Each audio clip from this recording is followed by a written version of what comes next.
Hello everyone, this is Prathamesh and welcome to the recap of the final round of the Sinquefield Cup of the Grand Chess Tour. Let's first of all have a look at the standings before the final round. We can see that Alireza Firouzja leads with a full point and just needs a draw to avoid any playoff and finish clear first. Apart from that, there is also a fight for the third place as it brings with it an automatic qualification to the next year's Grand Chess Tour. Moving on, let's look at the pairings of the last round. So these are the pairings. Fabi plays Anish Giri, Alireza versus Prague, Abdusattara versus Nepomniachtchi. MVL plays Ding Liren, the world champion, and the challenger Gukesh plays So Wesley. Let's move on to the games. First up is Alireza versus Prague. So this was not much of a surprise that Alireza needed just a draw. But the opening that happened was a bit of a surprise from both sides. So first of all, Prague played the French defense, and Alireza went for knight c3. Somewhat expected to play ed5, but he went for knight c3, and Prague responded with nf6. And after bishop g5, there was a Macaccio. So instead of going for e5, which would be followed with h6 by black, and going into the main line, Alireza chose to play ed5 and made his intentions of simplifying quite clear. So after ed5, queen d5, played knight f3, and very soon there were some simplifications. The position actually looked quite pleasant for black, and we can say that Prague carried a very slight advantage for a part of the game, but unfortunately that advantage was never really convertible. So in the end, after going to a rook bishop versus rook knight endgame with two rooks on the board, the players just simplified and made it to a draw. So Alireza finished clear first and did not have any problems in winning the title. Okay, the game lasted for quite a few moves, but nothing significant happened, and eventually the players just repeated the moves and the game ended in a draw.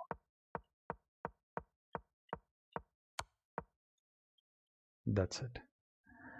The more important games, the more decisive games came next. The one between Fabi and Anish Giri. So it saw c4, and Fabi actually had a card up his sleeve, played something new. He went for a d3 line over here, which was totally kind of unexpected. d3, c5, and knight e5. So which brought about some kind of a fresh position in the game. Anish tried to answer with knight d7, and Fabi went in some sort of a King's Indian attack type of structure with queen e2, having extra space in the center and a comparatively pleasant position. They soon reached this position where the white knight installed itself on e4, and one of the plans that white carried here was to go bishop c3 and put his knight to f6.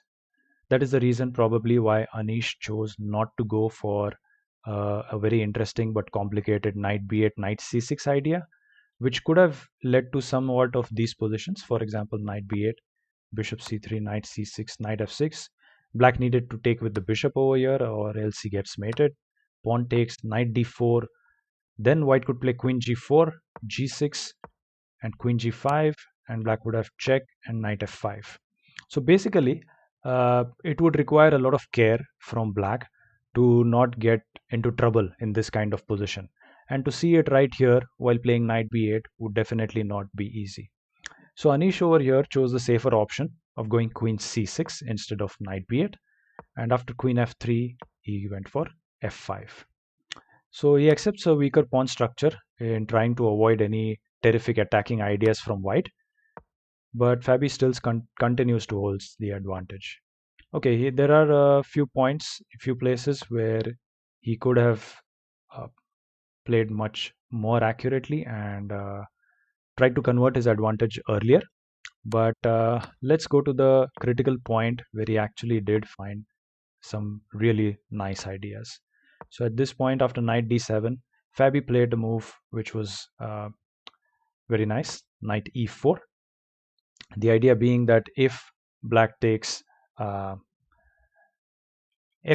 then he goes rook d6, bd6, and rook d1, and wins back the piece along with a comfortable position, a clear advantage. So, of course, Anish did not take on e4. Instead, he took rook takes d1. Then there was rook d1, rook d8, and knight d6. So at this point, what Anish needed to do was take bishop d6, rook d6, and play king f7. Fabi would still hold the advantage. He could play something like b4.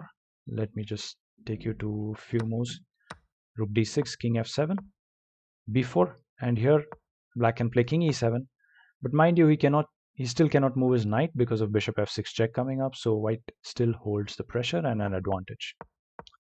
Unfortunately for Anish, he played knight f6 over here, and this turns out to be a blunder. There is a forced variation over here that leads to a clear-cut winning position for white. If you would like, you can try to find it yourself. It starts with bishop takes f6, bishop takes, knight b7.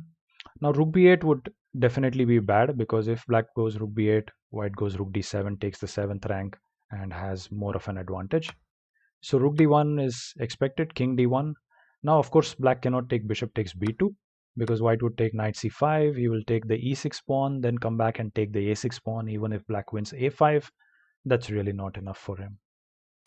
So instead, the move that Anish was looking up to was bishop e7, trying to get the knight stuck over here, but white has a clear-cut b4. So after b4, cb4, c5, all these moves could have been calculated right at the start, where black played knight f6. So we must expect that this would have happened. And after king f7, king c2, king b3. No, first of all, white stops king d7 by playing c6. So the knight and the pawn control all the three squares, creating a barrier for the black king. Black went bishop f8, and at any point when white goes king d4, black will be stuck, because the white king will threaten to go on e5. Black cannot play bishop d6 to stop both the squares c5 and e5. Therefore, he will need to give a check, and then the king pushes forward to b6. But the point to calculate is, when the king goes to b6, what if black starts pushing the b pawn? And of course, Fabi calculated correctly and chose the perfect timing to play king d4. Went king d3, king d4. Here he went for king c5, king b6, and after b3 he chose to play c7. So black needs to stop the pawn right here, and then white has a very nice idea, which he must have seen quite a long time ago. Knight c5 check. The idea being that if bishop takes c5, white just pushes forward with king b7, promotes with a check, and then, for example, let's see it on the board, king b7, b2, promotes with a check, and then he wins the bishop with a check, and he easily stops the b2 pawn and wins the game. Therefore, after knight c5 check, black is forced to play king c8, and white wins the b3 pawn, and very soon the game. So that was Fabi winning, but since Alireza drew the game, he could not really catch up and finished in the second place. The third game, the next game that we are looking at, is the decisive game between MVL and Ding Liren. It's an important game because MVL, if he wins, gets automatically qualified for the Grand Chess Tour of next year.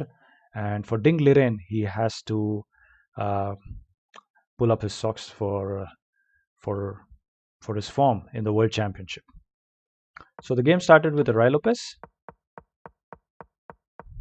It was a d3 Spanish, kind of close Spanish. White waiting before committing d4, but things remained along with d3, bishop c2, c5.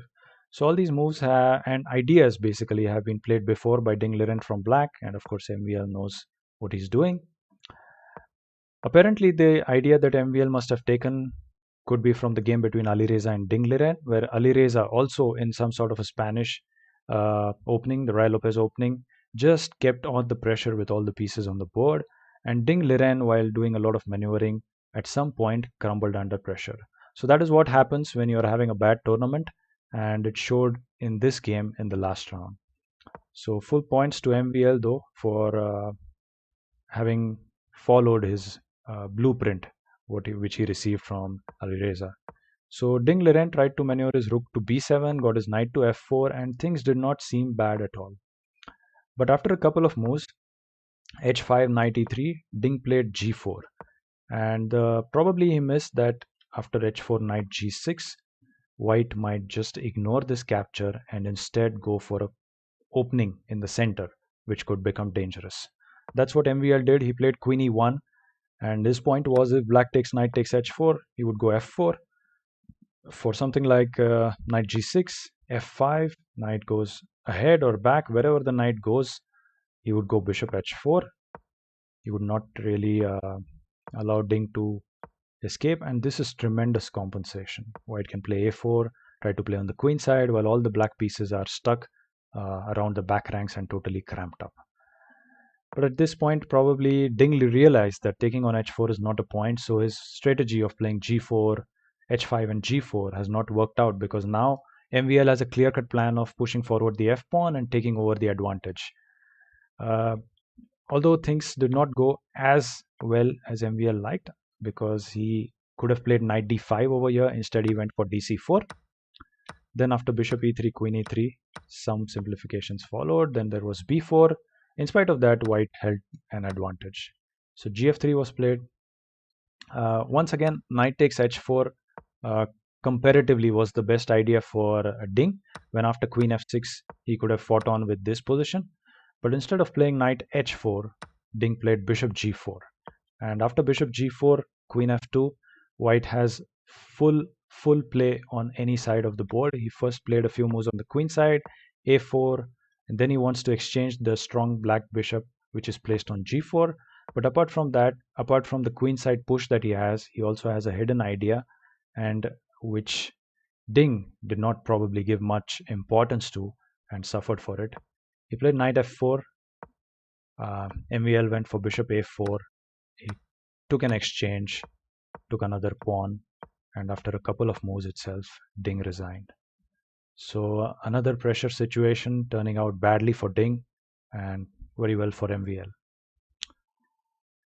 The next game is another decisive one between Nodirbek and Jan. The game started with a Grunfeld, a sort of an anti-Grunfeld kind of thing with knight c3 and e3. And Jan went for c6 here, expected to play c5 in a more free manner. He played c6 instead. Landed in a slightly passive position after a few moves. Here he has to defend his position a bit, although it was not really a problem. Now around these moves, Jan could have actually tried to stop any counterplay with h5, but he chose not to. He probably saw something that interested him, that made him curious. He went for this knight exchange, put his bishop on e4, and tempted white to try to trap the bishop on e4 by playing f3. Once again, Jan could have played something like g5 or anything to clear the waters, but instead he chose to play knight takes e5, de5, and queen h4. Comparatively better would have been the move queen g5, keeping an eye on e3, stopping white from playing f3, as queen e3 would not only attack the bishop, but also prevent rook f2 after the check, as c1 would be hanging. But instead of queen g5, Jan went for queen h4. Then there was a very smart move from Nodirbek, bishop e1, threatening f3. Jan needed to play rook c8 over here, and instead he went for queen h3. So this is around the time when he made the decisive mistake. After queen h3, there was f3, and black played bishop h6. Jan probably thought that now, of course, the bishop cannot be captured, because if white plays fe4, then black has got bishop e3 check, bf2, queen g3 check, and at least a draw is there for black. So definitely the e4 bishop cannot be captured. And neither are the other moves so satisfactory. For example, if white plays rook c3, then black can play d4, and ed4 can be answered with bishop c6 or even bishop f4 followed by bishop c6. But probably what he missed was that now, instead of the e4 bishop being trapped, there is another piece that has to worry, and that is the black queen. So instead of going further against playing against the e4 bishop, Nodirbek smartly played the move rook f2. And not only is the threat to trap the queen, but if the queen tries to escape from h4, it could also be possible that the bishop behind the queen will be lost, because when the queen moves to g5 after rook h2, white will just play f4 and the bishop will be lost. So at this point, there was not much for Jan to do. He tried his best with some sort of a piece sacrifice, but Nodirbek played accurately, just took the piece and continued to create more threats. This is the moment where Ian resigned, ending a forgettable tournament for him. The last game that we see was actually a draw, but it could have been decisive. Gukesh, the challenger for the World Championship, played a very interesting game. The game started with the Nimzo Indian and NF3 C5. Here he played knight A6. Wesley played knight A6, knight C5. And at this point, this moment where black took bishop takes C3 was a little bit questionable because normally black would wait white to waste a tempo by playing the move A3. What happens in such a situation is, we'll see compared to the game. So here bishop c3, knight e4 happened, and Gukesh was able to play bishop b4. So imagine if black had waited for white to play the move a3, then when black plays d6 and the white pawn is on a3, black would always have an option of playing a5 and exchanging off the important dark square bishop. But without a3, this didn't happen, and Gukesh continued to enjoy a very nice and pleasant double bishop advantage apart from other things. He now exchanges off the important knight and starts pushing the pieces away. Wesley tried to hold on with bishop f5 and d5, but Gukesh was accurate enough. He played rook a d1, and at this moment, he correctly sacrificed his exchange by playing cd5, bishop d1, bishop e4. The idea is that when the bishop is saved, he wins the h7 pawn with bishop h7 check. But at this particular moment, the best move for Gukesh would have been to save his pawn on d5 by playing d6. Once he saves this pawn and black goes for something like bishop e6. So g6 is not possible here. I mean, one move we definitely need to consider is g6, but it's bad because white will just take bg6, fg6, queen g6. And even though white is a full rook down, he has 4 pawns for it, whereas the threats are not over yet.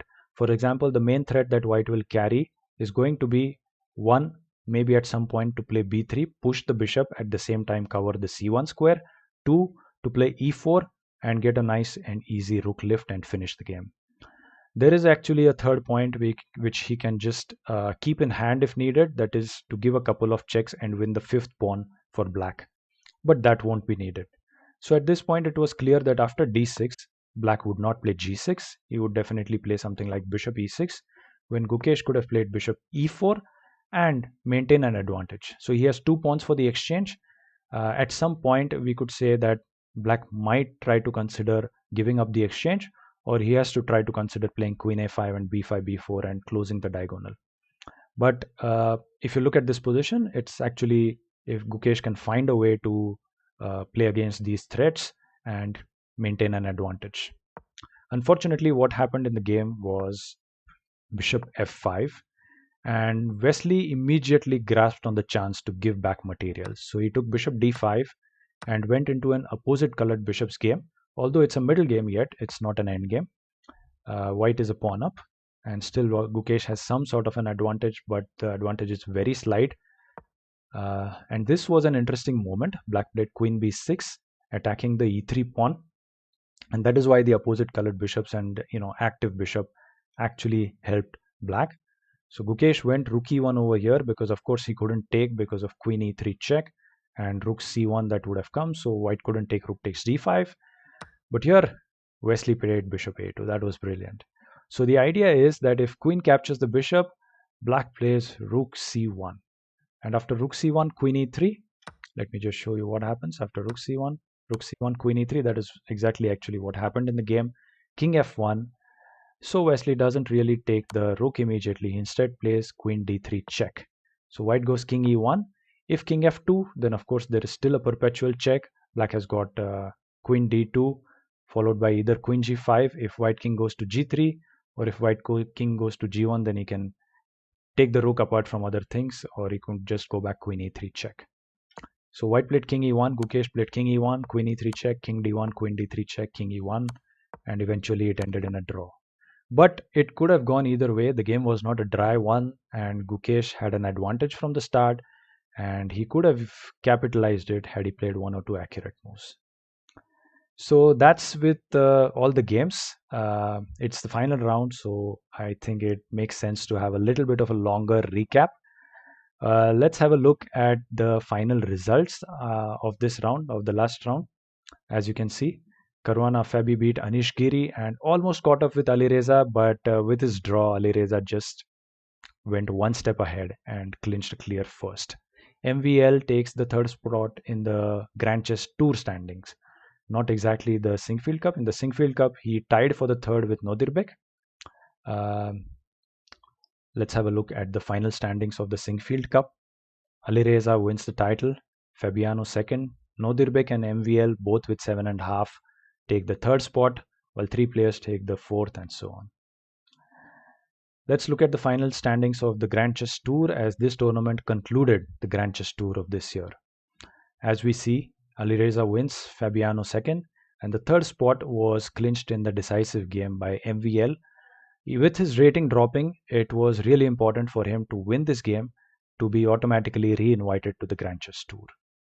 So very interesting last round compared to the previous one, which ended in so many draws, and that brings us to the end of the Sinquefield Cup and the Grand Chess Tour. I hope you enjoyed the recap. I wanted to include all the games, full games, to know which openings were played in the games, some fine points among the opening play, as well as some critical moments in the middle game and end games. If you like the video, do press the like button and subscribe. Thank you.